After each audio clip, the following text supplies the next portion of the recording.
My name is Sebastian. I'm a rising senior at Lakeside High School in Seattle. As a student, I enjoyed long cross-country adventure runs and the 2-minute intensity of an 800-meter track race. And though I can't say I enjoy holding my breath across 2 lengths of swimming pool, I swim as well. And besides that, I engage in Model United Nations and a number of activities, including serving as student body president this coming year. I've had the good fortune of working for a number of months with 3 astounding individuals: Admiral Bill Owens, former Ambassador James Blaker, and former Naval Academy graduate and Professor John Newbold on deconstructing the complex US-China relationship and its implications for our future together. These individuals are networked with high-ranking officials in both the United States and China and have allowed me insightful exposure to the innumerable perspectives governing relations between these 2 superpowers. I speak now because the unfolding situation is one of concern. And I say this not as an expert, not as one skewed towards either the United States or China, but as a member of the generation to whom our next steps will be most significant.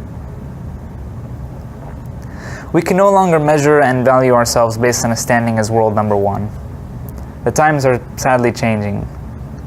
It's difficult for us to conceptualize a future in which the United States does not take an indisputable lead on the international scene. Transactions at the moment, international transactions almost exclusively occur with US currency. America spearheads peacekeeping efforts, it stimulates economies across the globe.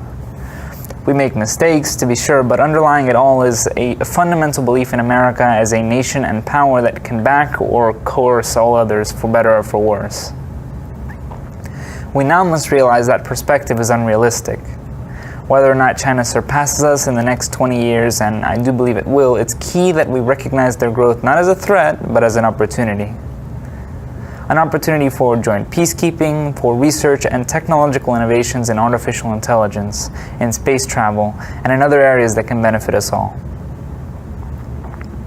Among the single most important factors for Chinese socioeconomic and military development as identified by President Xi Jinping himself is innovation.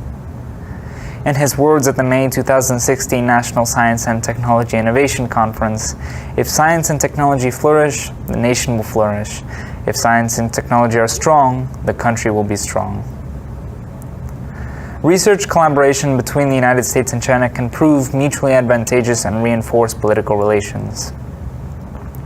It sounds quite a lot like an idealistic fairyland, which incidentally is a frequent excuse to condemn any sort of collaboration as misguided. The United States and China have not been the best of friends, and mutual distrust stands in the way of meaningful dialogue. Neither nation is willing to accept the other on truly amiable terms. That must change, and our rising generation is the catalyst, as hackneyed as it may sound, because the future of our 2 nations is rarely discussed to the extent that it should be on any level beyond the political. The decisions of these coming years will define us, and at the moment we are unfortunately not aligned with common goals. That said, the United States should not pander blindly to China. It's unfair to place the blame for unhealthy relations exclusively on America. While it's true, for example, that the United States has made it practically impossible for Chinese companies to do business in the States, it is likewise impossible for American companies to do business in China. To effect meaningful change, younger generations in both countries must be primed to accept a partnership path forward with trust and shared targets. Thank you for listening to my few words in the case presented by Admiral Owens. Hopefully we can all impact our future for the better, but we have to act now.